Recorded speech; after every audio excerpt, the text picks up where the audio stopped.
Nous allons rentrer maintenant dans un temple. Je ne sais pas à quoi m'attendre, si on va tomber sur un asiatique, si on doit enlever nos chaussures, si je dois serrer la main. Je suis vraiment dans le doute. Je ne sais pas ce que je vais faire en fait.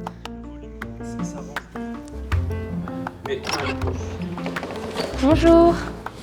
Je ne sais pas si on peut vous serrer la main ou pas du tout. Oui, c'est Bonjour. Je me présente, Soukaina. Et en fait, on a un groupe vidéo et on vient rencontrer des personnes qu'on ne voit pas très souvent. Et donc, c'est pour ça qu'on est là, pour vous rencontrer.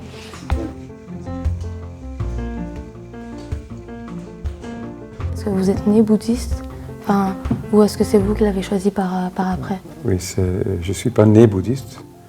Je suis né dans une famille catholique, mais c'est vers l'âge de 16 ans que j'ai commencé à m'intéresser à autre chose, à d'autres philosophies. En fait, le bouddhisme est plutôt une philosophie, un art de vivre. Ce n'est pas un culte dans le sens qu'il n'y a pas un être suprême, un Dieu créateur, tout ça. Et donc, mais le bouddhisme donne des méthodes pour atteindre ce qu'on appelle l'éveil. Parce qu'on recherche, il y a toujours la recherche du bonheur, mais on cherche le bonheur à l'extérieur. On cherche le bonheur dans la satisfaction de ses désirs, de ses ambitions. Et donc on est de plus en plus malheureux parce que selon le bouddhisme, le bonheur est dans l'esprit. Et donc le bonheur se trouve à l'intérieur. Et non dans le matériel ou la recherche de... Exactement, exactement. Okay. On retrouve le bonheur à l'intérieur de soi. Mais à Bruxelles, il y a souvent des phrases et clichés sur les bouddhistes. On dit souvent qu'ils sont très asiatiques, souvent asiatiques. Mais quand je vous vois, vous n'êtes pas asiatique du tout, ce qui est bien aussi. Mais la majorité des bouddhistes sont asiatiques. Est-ce que c'est vrai pour Bruxelles? En fait, en Belgique, nous comptons environ 100 000 bouddhistes.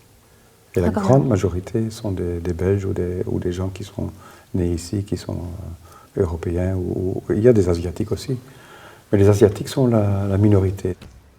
Ah ouais! Joli! Est-ce que quand comme vous me l'avez dit, on ne remarque pas qui est bouddhiste ou pas, mais moi par exemple, je ne savais pas qu'il y avait des temples à Bruxelles de bouddhistes, et je n'ai jamais eu l'occasion de parler avec un bouddhiste. Donc je ne sais pas si... Est-ce qu'il y a des bouddhistes qui préfèrent garder pour eux leur conviction ou pas du tout? Enfin, est-ce que vous êtes plutôt discret? Vous préférez ne pas trop en parler? Ou si on vient voir vous pour vous demander les choses, vous allez nous dire directement oui, je suis bouddhiste, etc. Enfin... Mais le bouddhisme n'est pas missionnaire, en fait. Le bouddhisme ne veut pas convertir.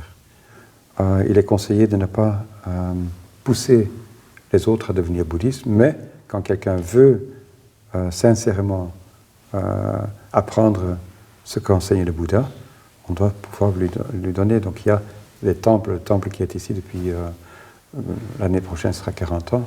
Il a vu passer des milliers et des milliers de personnes qui sont passées par ici. Mais la porte est ouverte dans les deux sens, pour entrer et pour sortir. Et donc on n'est pas obligé de devenir bouddhiste. On peut apprendre certaines techniques du bouddhisme, certains enseignements du bouddhisme, mais après on est libre d'en faire ce qu'on veut. Merci beaucoup pour toutes les réponses.